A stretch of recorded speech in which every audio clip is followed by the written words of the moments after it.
Good afternoon, everyone. My name is Jeff Thielman, and I'm the president and CEO of the International Institute of New England. I'm very pleased to welcome you to our webinar this afternoon.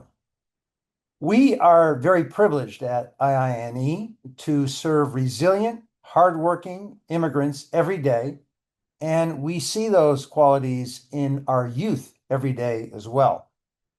Investing in their safety and success feels especially important in these turbulent times. There have been policy changes, as all of you know about, that have dramatically impacted our clients, refugees and immigrants. Families are in a state of worry about the situation that the nation is facing, and it has made our young people feel less secure sometimes. And we know that investing in them is important for our shared future. Today, you're going to hear a little bit more about how our team and our community partners are supporting young refugees and immigrants throughout this webinar. And we're going to give you some ways that you can get involved with this part of our programming. There are two quick notes that I want to let everyone know about. First of all, this webinar is being recorded, and we'll share it by email after the webinar. And we're asking everyone to use the Q&A feature throughout the webinar, and we'll do our best to answer questions through our panel discussion or after our panel discussion. Let me talk a little bit about our history, just as a reminder for those of you who have followed us and know us, and those of you who are new to IINE. We were founded over 100 years ago at a YWCA in Lowell, Massachusetts, and later in Boston, by women who wanted to welcome people to the United States of America. And they did so in a situation, or a time rather, that was similar to what we're facing today. 100 years ago, there was a lot of anti-immigrant sentiment in the United States. But the brave women at the YWCA stood up and said, let's welcome people to this country. Let's help them get started in this country. And their focus 100 plus years ago was on children and women as well. And so we're keeping that tradition alive today. Our mission is straightforward. It's right there on the screen. We're here to help refugees and immigrants succeed through resettlement, which is a formal word for refugee resettlement, but it's also expresses how we welcome people to our sites around the region. Education, career advancement, and pathways to citizenship, which is immigration legal services.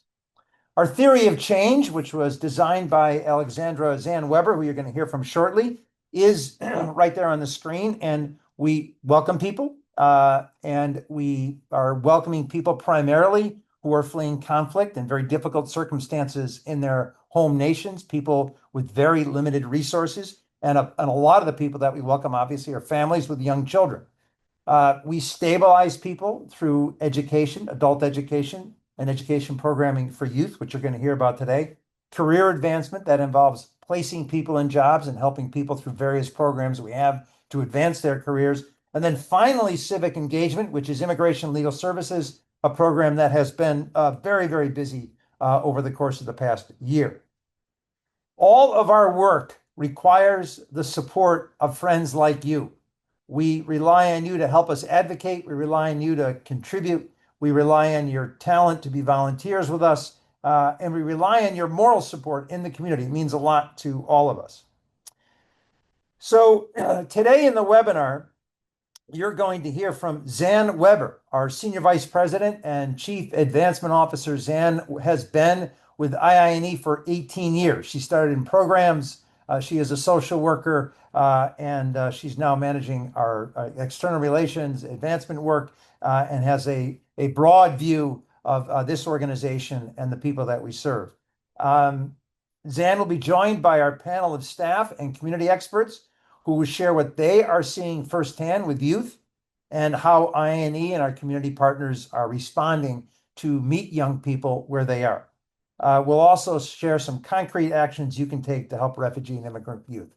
We're really excited about this webinar. We're glad you're here, and our team and our staff really love this part of our work.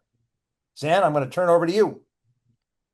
Thank you, Jeff. And thank you everyone for joining us today for such an important topic. As Jeff noted, Chaotic shifts to federal immigration policy have created fear, separation, and trauma in communities across the country. It's been overwhelming, I think I can say that for everyone, as we try to navigate all the technicalities, and we can sometimes miss the human stories behind them.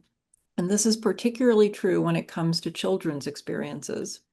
So today, our hope is to help you better understand the experiences of refugee and immigrant youth in our communities. These are young people who have experienced more uncertainty and disruption than any individual should have ever to endure. But together, we have an opportunity to create a better future for them. Before we focus on what's happening in our communities, though, I'd like to provide some global context. According to the United Nations, close to 50 million children were displaced by conflict and violence globally at the end of 2024. Of those, 19 million are refugees and asylum seekers. Children represent 40% of the global refugee population, which is a disproportionate number. Many come from countries experiencing some of the world's most severe humanitarian crises, including Afghanistan, Syria, Venezuela, Ukraine, Sudan, Myanmar, and the Democratic Republic of Congo. While they are displaced and waiting to put down roots somewhere permanent and safe, children face extraordinary risks. They can be separated from their families during conflicts while fleeing, which makes them more vulnerable to danger. They are at heightened risk of abuse and exploitation, including human trafficking. Their education can also be disrupted. Nearly half of all school-age refugee children globally are not in school. This has lifelong consequences impacting health, economic stability, and even their life expectancy. Refugees with higher education levels have a lower risk of HIV infection and a reduced rate of early marriage and pregnancy. Of the 19 million displaced refugee children worldwide, unfortunately, less than 1% are likely to find a safe, permanent home in a new country. And for that small percentage of refugee children who are eventually able to resettle, the challenges don't just disappear. Children arrive here in the US carrying deep trauma from displacement. While dealing with the trauma, they have to navigate a new language, a new culture, and a whole new education system. Another challenge is that refugees tend to start out in the US below the federal poverty line.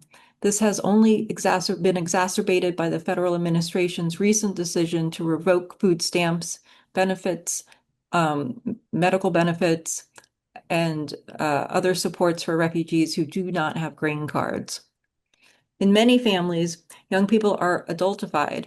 They take on responsibilities greater than their years, such as serving as translators for their parents if their language skills are more advanced, and in some cases, taking on jobs in addition to school to contribute financially to their families. Another young population we support at IINE are unaccompanied children. Those are children as young as 2 years old who cross the US-Mexico border unaccompanied to reunite with family in the US. They often endure life-threatening journeys to their families and face many of the same obstacles as refugee youth. In addition, they often have to navigate complex legal systems from a very early age, increasingly without legal support, in the hopes of remaining in the US. All of the challenges I just described are the backdrop against which today's federal immigration policies are playing out. Under the current administration, children have not been shielded from harmful enforcement measures. An independent analysis found that at least 3,800 minors, including 20 infants, were detained in 2025. Last year alone, ICE sent approximately 600 immigrant children into custody at federal shelters.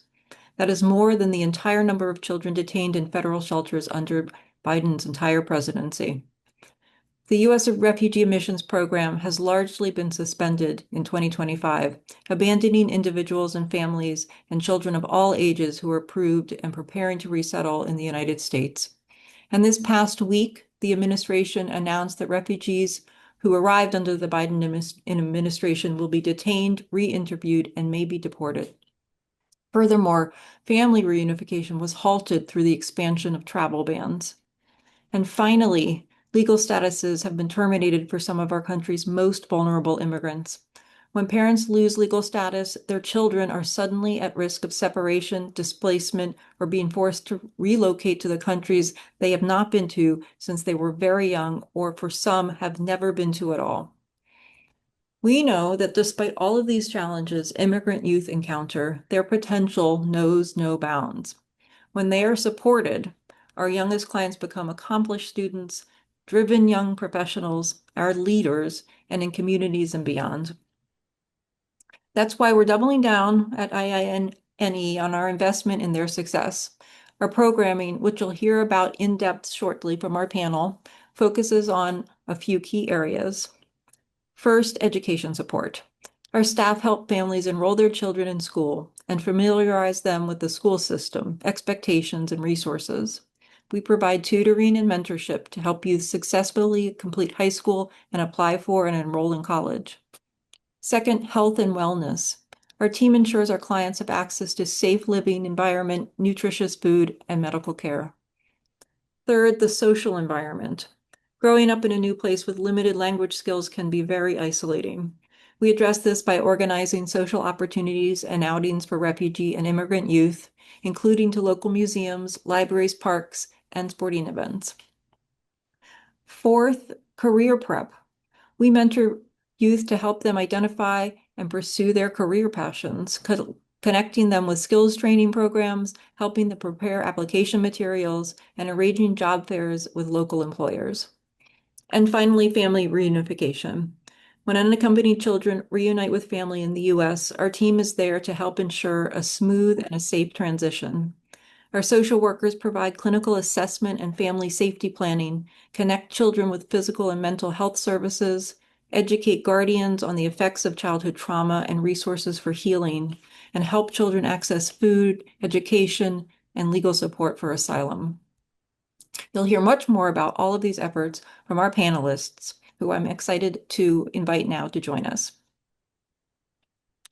So we have with us today Henry Chavez, Regional Supervisor of our Unaccompanied Children's Program. Hello, everyone. Isabel Goes, Manager of our Refugee Youth Program in Lowell. Hello. Hi. Mike Mayu, Volunteer Coordinator in our Manchester office. Ngawe Izaki, a former participant in our Refugee Youth Program, who's now an employment case specialist with our team in Lowell. Hello. And also our partner, Courtney Perron, Director of Southern New Hampshire University's Center for New Americans and a close partner of IINE's in Manchester. Thank you all for being here. Okay, so let's start. So I'd like to start by giving our audience a little bit more information about you and your program. So could you each please share a little bit more about yourself, introduce yourself and share a little bit more about your program. And Henry, why don't we start with you? Yes, thank you. Hey, everyone. My name is Henry Chavez. I am the Regional Supervisor for Team 1 at the Unaccompanied Children's Program at IINE. And our programs provide services to UCs, we call them UCs, that are located in the New England area and New York metropolitan area. In a nutshell, we provide case management and family reunification.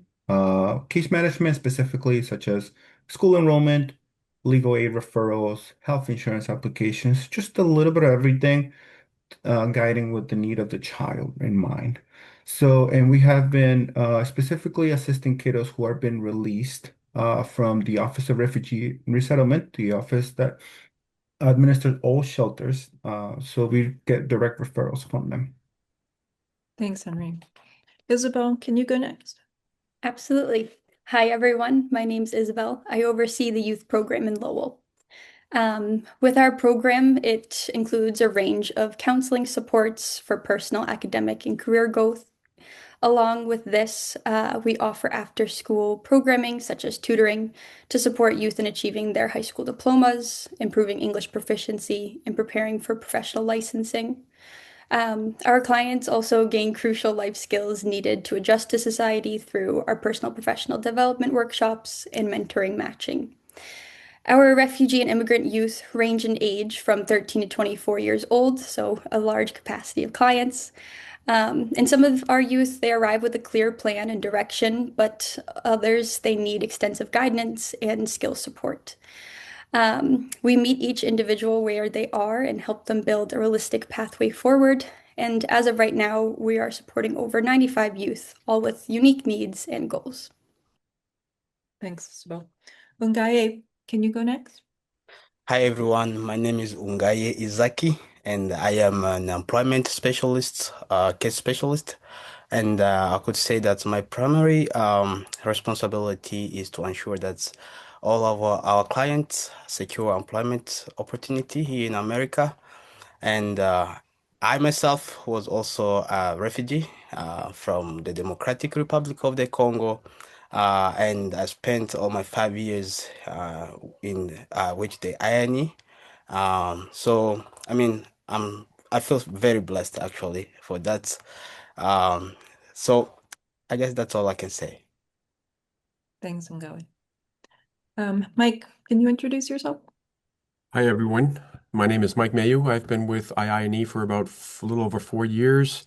I am the volunteer and youth mentorship coordinator for the Manchester, New Hampshire office. I lead the YMS program, which is a mentorship initiative dedicated to empowering teens and young adults by connecting them with volunteers who can help them navigate their short-term and long-term goals for community engagement, continued education, and maybe career advancement work. Great, thanks, Mike. And Courtney, can we hear about you and your program? Sure. Hi, everybody. Good afternoon. My name is Courtney. I am the director of the Southern New Hampshire University Amico Youth Program, which is a program of Center for New Americans. My work primarily surrounds making sure that our newest neighbors have a welcoming place in the Manchester, New Hampshire community. Amico, which is our largest program, is an after-school and out-of-school educational program for kids ages 6 to 18. We serve about 120 students each week and about 65 families. We focus on English language learning, STEAM learning, mentoring, leadership, soccer as an educational tool, and really pathways towards higher education, as well as wraparound services for the families. Thank you. Thank you all. You've described so many different types of services to so many different types of youth. And I guess my first question, sort of top of mind, is how are your kiddos feeling right now, especially in this current and political climate? How is it impacting them? And Courtney, why don't we just go right back to you? Sure. Well, there's certainly a palpable increased anxiety amongst all of our kids and the families that we serve, especially in older students who are a little bit more aware of the national rhetoric that's happening around them. And, even if the policies don't directly affect them or their families, the tone of the public conversation and the conversations happening around them in school and in the community absolutely does impact them. With younger children, we see their impact show up in their behavior, whether it's withdrawal or acting out, whether it's in school when they're with us after school.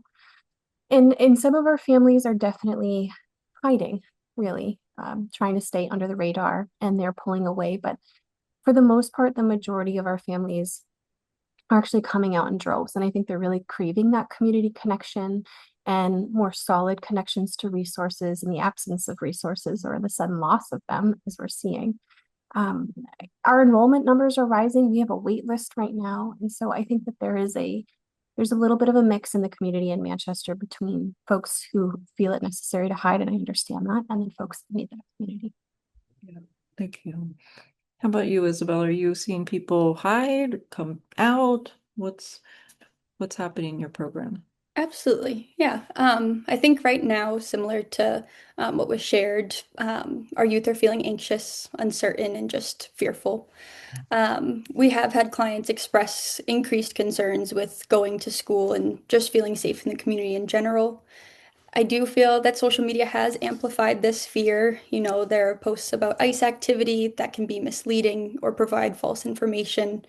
And really, all of that just creates greater anxiety, especially for the youth who already have come to us with trauma before coming to the US.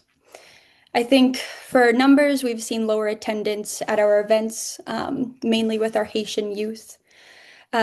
Youth are also delaying or pausing their education and career goals completely. This could be from factors such as losing financial aid that they once have had to go to college, or even no longer having legal status to work. And although we are hearing all these concerns from our youth, we are trying to be proactive and provide assurance and guidance through Know Your Rights trainings, and also by encouraging our clients to have conversations with their families now about emergency preparedness. Yeah. Henry, how about unaccompanied children who are just reuniting with their families? How are they feeling? Yes, our kids are our clients, and what we always do is what we've been recently focused on is on education, just because our kiddos have been coming up to us and indicating that they have been feeling afraid, especially for their parents or sponsors. And for us, a sponsor can be an aunt, an uncle, a cousin, or a family friend, a close family friend.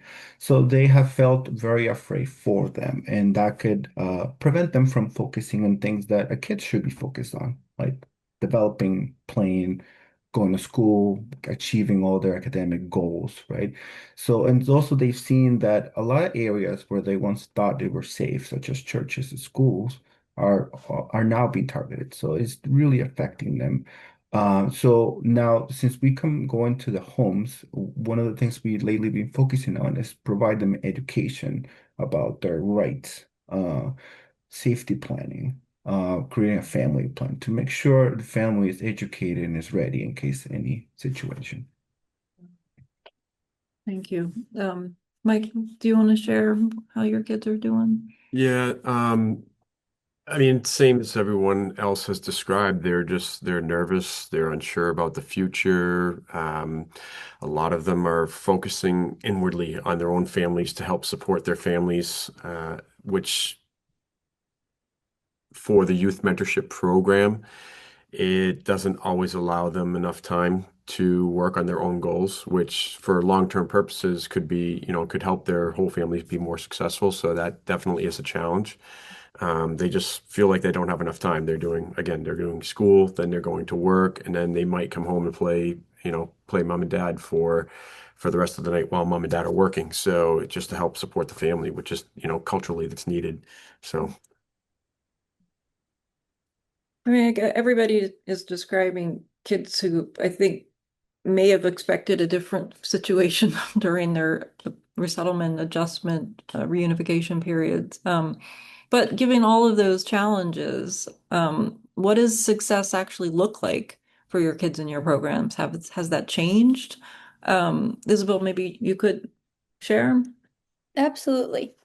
I think for us, success isn't just about numbers or the completion rates, but it's more so about those breakthrough moments in the young person's journey. I think for us, success is when a client overcomes an obstacle or barrier that has been holding them back from reaching their goals. I think this could be as simple as a client developing skills like time management and accountability so they can attend our awesome events. Or something more complex like balancing a work schedule with an intensive training schedule. And then I think finally finding that relief of getting that licensing. And really just to kind of like add to that point, I feel like to hear the excitement and like how I mentioned that relief in their voices once they've passed that exam that gets them to the finish line after many attempts or other step backs, I think that has to be the most rewarding part of this work in supporting those goals. Yeah, that does seem like success. Courtney, how about you? Sure. Yeah, I think similar to Isabel, success is not for us just academic performance, especially in the out of school space, right? It's finding a feeling of safety, of belonging, finding the voice to self-advocate. I think that, some examples for us that we've seen lately is a child who is multilingual, who feels proud of that instead of embarrassed and shares it more readily and more often. One of our younger kids in elementary who, shares that they raised their hand their first time in class, or one of our teens who as Mike was saying, really needs to step up into that role as an advocate for their family, finally feels confident enough and they have the skills enough to do that. And we really think that for us, success is also joy, right? In moments of like these where we have instability, joy becomes essential for our kids. Absolutely. Mike, how about you? Yeah, again, for the program in Manchester, it's pretty difficult right now. The young adults and the teens are trying to find work to help support their families and do school and substitute as a parental figure at home. So right now, success looks like creating and maintaining the relationships with the mentors. If we can get them to communicate on a regular basis with the mentors, it just makes a world of difference, especially again, and I think it's been mentioned just before.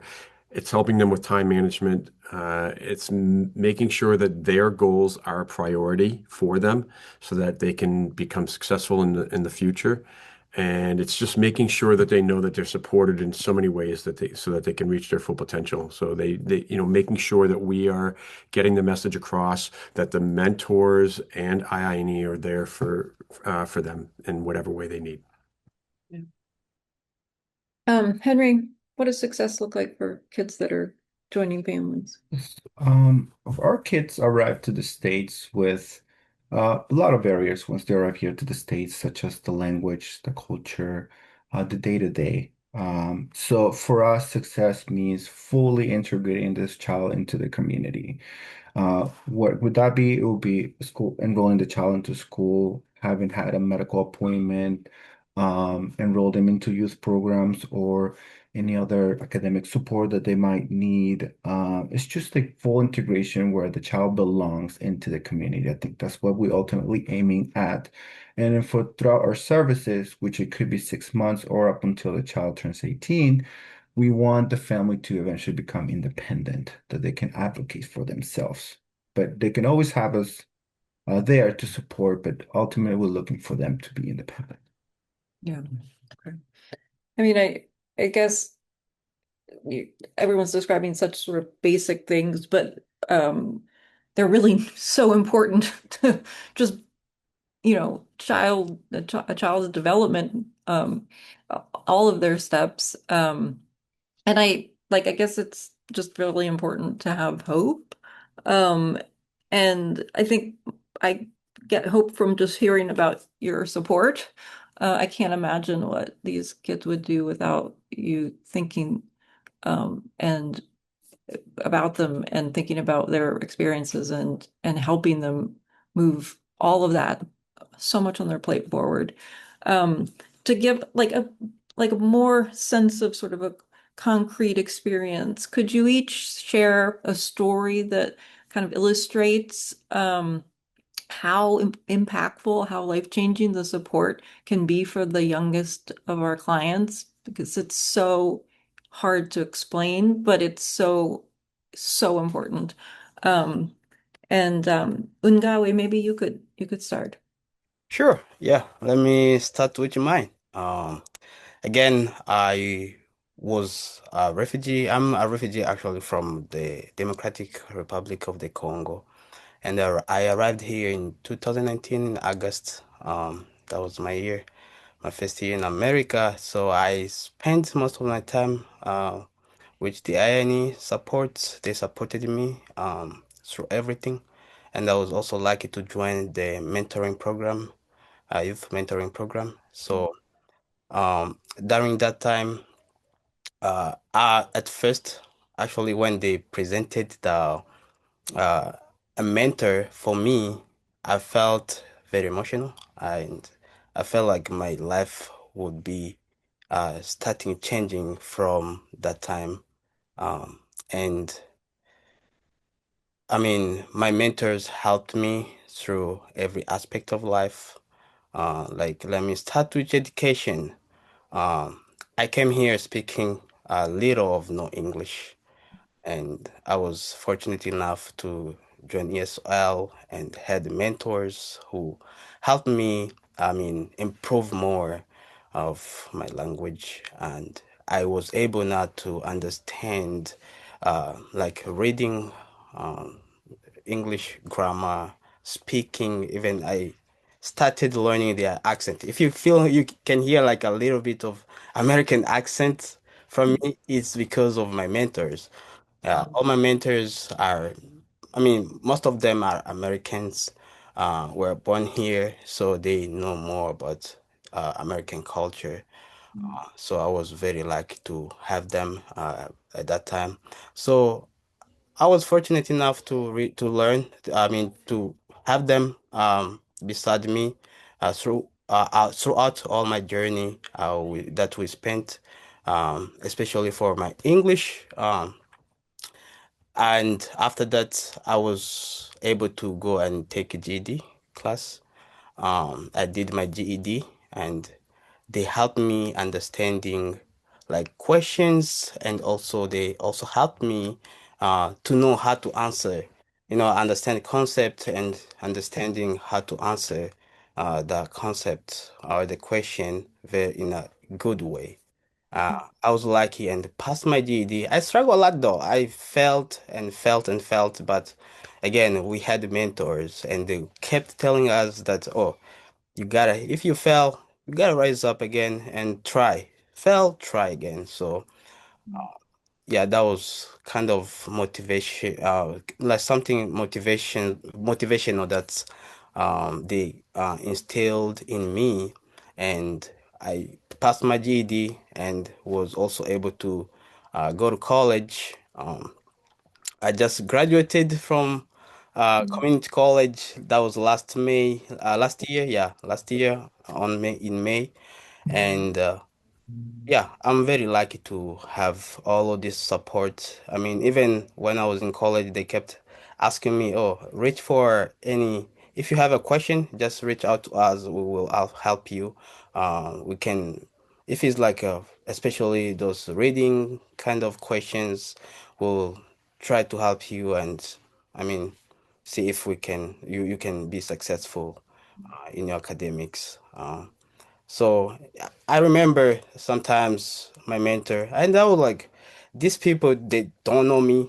They never heard like a name called someone called Ungai, but they were very generous to help. I was very grateful for that. Thank you so much. And thank you for sharing your own experience. And also thank you for putting yourself back into the work so you could help support other people.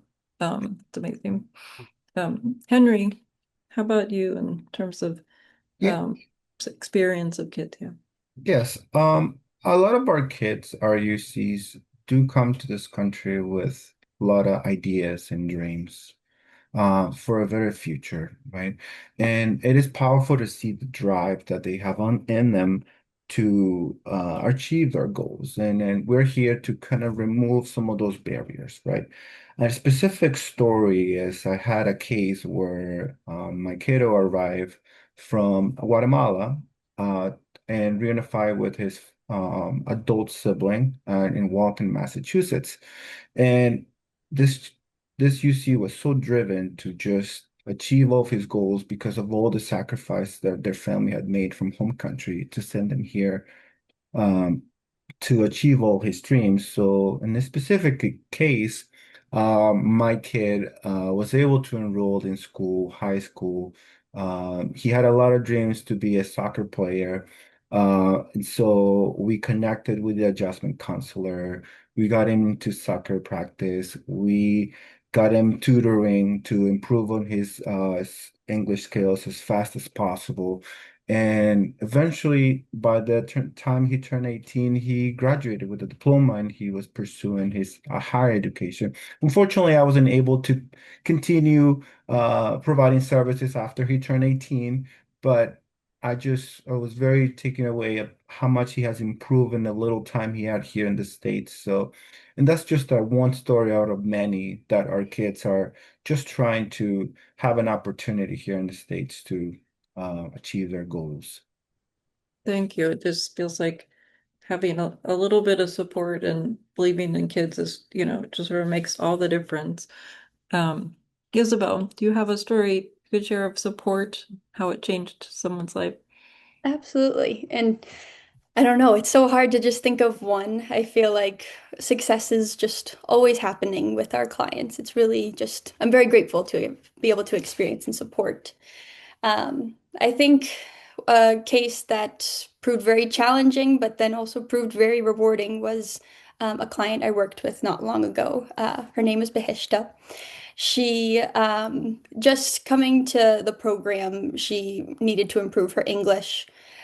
She was very determined to join some of our skills training opportunities. So we run the clinical nursing assistant program at IINE. Um, she had tried to get in, but her English wasn't strong enough at that time. That didn't make her stop wanting this goal. She kept working towards that goal, improving and advancing her English skills, to a point where she did get accepted. And although that's a victory in itself, I think there were many different obstacles that led after that. So once she was in the program, we supported her through the academics, studying, preparing. After graduation, each clinical nursing assistant student takes the state exams. That took a lot of time. There were failed attempts and kind of going back to the drawing board to see, okay, this study tactic didn't work. What can we do this time around? I also don't think it helped, but each time she would fail, it was kind of that thought and those constant questions of like, why am I doing this? Should I give up now? Am I going to ever be able to do this? So I really think with the team that I work with, it's having that patience to be that motivation for them when they don't have it for themselves. And especially when there are other factors. I mean, at that same time, she was having her parents tell her that maybe you should give up. Maybe it's that you support us and work, which ultimately makes sense. You know, we want her to support her family, but I think it was kind of reframing that idea and creating and constantly going to the drawing boards to shift that plan of action to ultimately allow her to still reach this goal. So, she was preparing for the exams, working at the same time, and eventually she had that win. And now she is certified as a clinical nursing assistant. She's working at a local community partner. Um, and yeah, it's just one of those things, when you're in it, it sometimes can feel helpless, and just that constant push to never give up. Even if, like yourself, you feel like, okay, is it that point? But no, you always have to be there to support them, advocate, and just keep pushing. And she did it. She's wonderful. So that's really one of the shout outs I can give. Thank you. And it's just like it's so incredible to hear all of these different stories and just think like how even, having to give kids some support, like how much they've already endured and then how much they're reaching for. When I think about my own kids, I have to motivate them to get out of bed.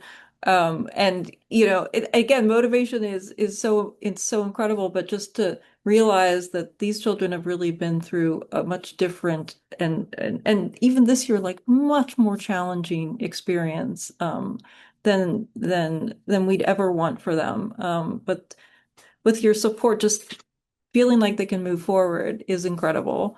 And I guess on the topic of challenges and what you've learned from experiences of your kids these past years, like how are you each thinking differently about your programming? How is it different this year? How are you re-envisioning it, rethinking it? How is it going to meet the needs of kids going forward? So Courtney, we could start with you. Sure. I think, like many of us in this room, we are constantly asking ourselves, especially the last few months, like, what should we be doing? What more can we be doing? And we're trying to really strike a balance between meeting the emergent and very real needs that our kids and their families are facing right now that we've never faced before.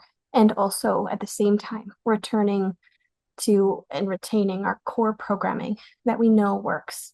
I think that more than ever right now, kids need consistency in times of instability. And so I think where we can really try to give them the skills or the resources that they and their families need, it's really important that we don't stop doing what we do and what they love. We're talking about kids here. And so making sure that they have those moments of joy is really important. And we're trying to find ways to make sure that we're centering their voices and more than ever in everything that we do. We do listening sessions with them. So we just give them a chance to tell us what's going on in their lives and see where we might be able to meet them. We are also leaning more intentionally into, mental health programming and making sure that they have an outlet there. Social and emotional learning and mental health awareness are a huge part of what we do, and we're doing it more than ever.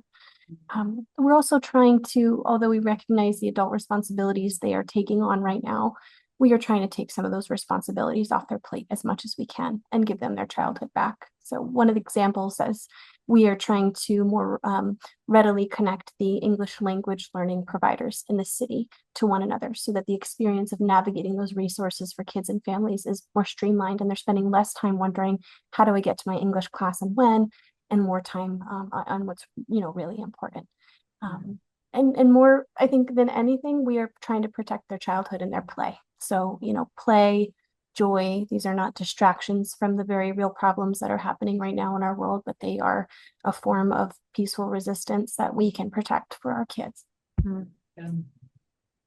I totally agree. And I feel like play never, we keep all these challenges, it's hard to remember that so much of growth is in that ability to find joy and play. Isabel, how is your program changing? Absolutely. So I think for us this year, our innovation, it's less about adding more to our programs, but more so about going deeper. We're prioritizing the long-term growth of our clients that we serve, and this can include supporting youth as simply as advancing their English abilities to open up new pathways for education, work, and also helping clients pursue career advancement rather than just getting them an entry-level employment. We're looking to support clients with job upgrades that have better pay, benefits, and just stability for them and their family. I think we're also focusing on skill building beyond academics. So I think it's really important when youth they gain accountability, that time management, professional communication. They're prepared for the milestones like their high school equivalency diploma programs, which can be like GED and HiSET, pursuing post-secondary education and receiving advanced work training. And I think also what's really crucial about our work is we really work with a wide variety of partners. We've been extremely fortunate to work with partners like Middlesex Community College, Mass Hire, the Lowell Public Schools, our Lowell Community Health Center, the bus route with the LRTA, Starbucks, and just so many more. And that really just adds new dimension to our program. We have our volunteers, and it's just kind of keeping the program the way it is, but just going deeper to support our clients' growth and just our relationships with people in the community. Yeah, I think Lowell has such an incredible community, so many incredible partners, similar to Manchester. Henry, how about you? Yes. Well, I have worked in this program for the last 5 years, almost 5 years, and I definitely have seen changes throughout these years. And what I think what we're seeing now is we have families who have different statuses in their homes, and we have seen that some of those families are losing some of those benefits, like recently the SNAP program. So what we're focusing on now is sort of developing deeper connections with other immigrant community serving, um, such as, for example, Sociedad Latina, Roca, La Colaborativa, programs that do have the same mission as us to ultimately support the child with programs. So that's what we're trying to develop now, and also more education. Once we do home visits, we normally visit our families every 3 months or monthly, depending on the case. We're trying to develop some plans, education in terms of like worst case scenario, or what can we work on together, developing plans with them. I think that's what we're focusing more into education and deeper connections with community serving organizations. Yeah.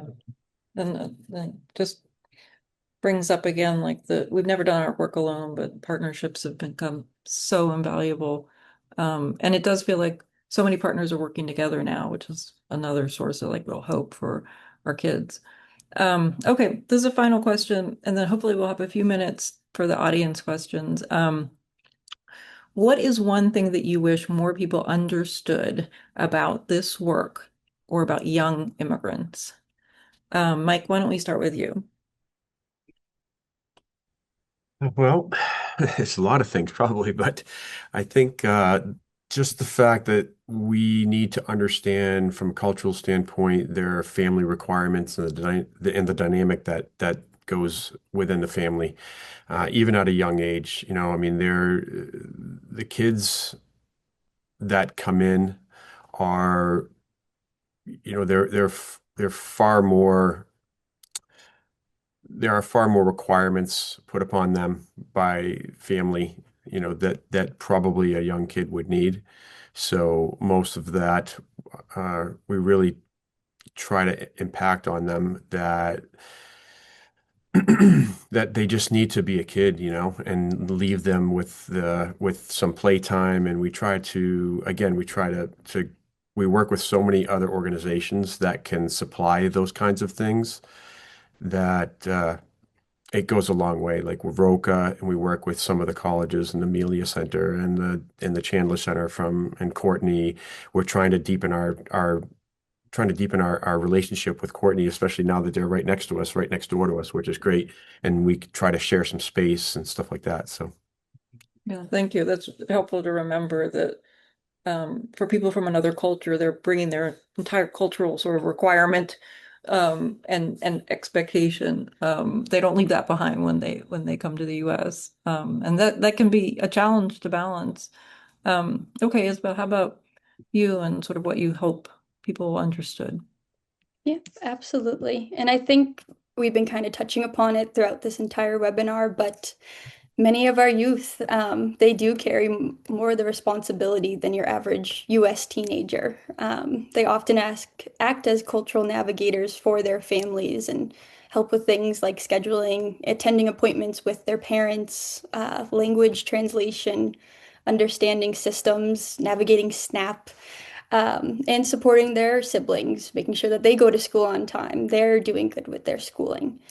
And I think because of this, they have to learn faster, take on adult responsibilities at an early age, and have to deal with balancing school, work, and family obligations all together. Things that I don't think I would be prepared for at that age also. But I do think it's important to recognize their resilience, their maturity, and dedication, which I don't feel is always seen, but it truly does shape who they are and how much we can accomplish. Great. Ungawe, would you like to share? Sure. Yeah. I mean, one thing I could think about is saving the future. Uh, Young people have too much in their heads.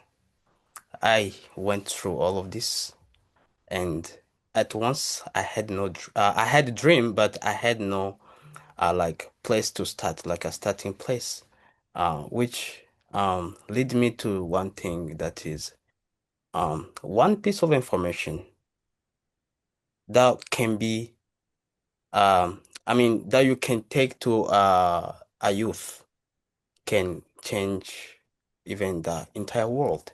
So these youth have too much. They are refugee, yes. They are immigrant, yes. But they have too much in their heads. And if one person can just openly help them to navigate this world, something that they can have from those youth can be bigger and can be helpful to Yeah. the nation. Yeah. Thank you. It's so important because so many people think, how would how will that really impact someone? I only have a little bit of time, but like one person, one mentor reaching out could like make a whole lifelong difference. Henry, what's one thing you wish people understood? Yes, a lot of our kids, like I mentioned earlier, do go through a lot of barriers once they come to here to the States. But not only that, but also all the trauma they might have suffered on their way here to the States, right? There's a lot of trauma they might have suffered in the country. They might be escaping a unsafe situation or trauma that they suffered during the way here. So I think our kiddos are very resilient, and very driven. And I think all they're looking for is sort of like an opportunity to demonstrate that they're able to um, achieve all their goals and be able to be a very productive person in our society. Yeah, great. Okay, and Courtney, last goes to you. I mean, we are hearing about incredible attributes that these kids have. They are multilingual, they are culturally agile, they are deeply community and family oriented, and that to me means that they are assets. So I think what I hope that people understand about this work is that this is not charity work. This is an investment in our assets. This is an investment in our collective future. This is real community movement work, and not just a fun thing to do after school. Yeah, thank you for sort of wrapping us up with that message. I think it's so hard to get that point across these days that when we're welcoming new people, we're supporting our own growth and future. And I think for children, that's so particularly true. Everything we do to invest is just an investment in our own next steps. Thank you so much, everyone. And I'm now going to open up for questions from our audience, and I'll invite Jeff back, and everybody can stay on, and we'll just take a few questions. And I have the first one here. Let's see. I guess this is for many people. Many of you have talked about this. When you're talking to families about family preparedness, what is an example of what some of these plans look like? What does preparing for the worst possible outcome look like? And maybe Henry, would you want to start? Yes, of course. So we do quite a bit of that when we do home visits to our families, actually. Family preparedness could be as simple as having the parent of the child and with the child sit down, write down in paper who are, for example, the trusted adult, an alternate caregiver, the family's doctor, or who could be someone that a lawyer, contact information of people that are very important to the family. Just putting it down in paper, I think that's very powerful, especially in situations where the family need to find documentation. Also, we do a lot of role playing in a way. For example, what happens in the worst case scenario when, let's say, example, ICE knocks on your door. What are your rights? What is something that you'll be looking at?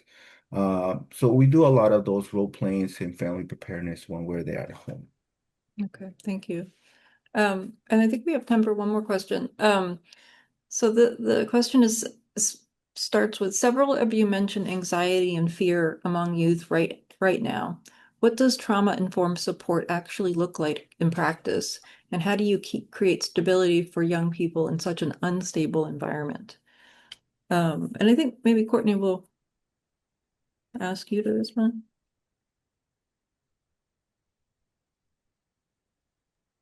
Yes, sorry, I was just trying to get myself off of mute. Trauma-informed practices for us starts with, as I mentioned earlier, centering youth voice and making sure that they are leading the conversation and your response. Every kid is in a different situation. I think it's easy to kind of put a blanket over every family situation who may be a refugee and immigrant, right? But every kid is coming to you with a unique situation. Making sure that that child then has access to very real resources, right? Trauma informed practices for us. It runs a huge spectrum between making sure that our doors don't slam too loudly for children who have experienced trauma around very loud noises, to making sure that child is directly connected to a mental health clinician and practitioner on a twice weekly basis. And so you really have to understand where that child is coming from and what they need from your environment. Right now, again, not to harp on this, but for us, that means we shut our phones off and we escape from reality for a little while and we play and we are kids. And that is a huge part of our trauma informed practice, among other things. But I'm also happy to share more offline. Great, thank you so much. And so there is a last question, but I'm gonna roll it into the next um, um, part I want to convey, which is how to kind of get involved, get more involved. The question is, for those of us listening who may feel overwhelmed by the current political climate, what is one concrete action we can take right now that would meaningfully impact a young person's life? And I have to say, this will not sound like maybe you expect, but really the most important thing you could possibly do to impact a person's life right now is to donate to our organization, to Courtney's organization, to other nonprofits that are protecting immigrant youth and refugee youth, helping them find space to feel safe, helping them find moments to play. The work is actually incredibly challenging, and you you know, kids benefit from a real professional approach, and families as well. And all of our programming is in jeopardy because of the major cuts to federal funding, and the destabilization that's going to occur because of loss of funding. So I know people love tangible, hands-on things, but really donating to keep the organizations going is the most important thing you could do. There are also other things you could do, including donating or alongside it. And one of the most important things is volunteering. I think everyone's mentioned so many different opportunities we have in each of the programs that you heard about tonight. There's tutoring, there's mental health support, there's playing, there's academic and career preparation, there's family stabilization. Sometimes kids need donations of socks and cleats, and there's so many different ways to get involved. And a lot of that is on our website. And you could just call us and we'll connect you. And as everybody said, our communities really help drive the integration of especially young people. So more than anything, we love to connect individually with you as volunteers. And then finally, I'll just suggest that you can use your voice. You can join IINE's mailing list. We have a special advocacy program. You can find a lot of information about it on our website. You can receive weekly emails that kind of break down what's happening in legislation, what's happening federally, and how that sort of what it means for the individuals in our programs, and find all types of ways to push back and to advocate for humane immigration policy, as well as policies and procedures that really help families get support and thrive rather than tearing them down.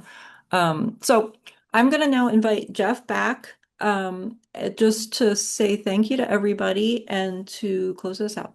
So thank you.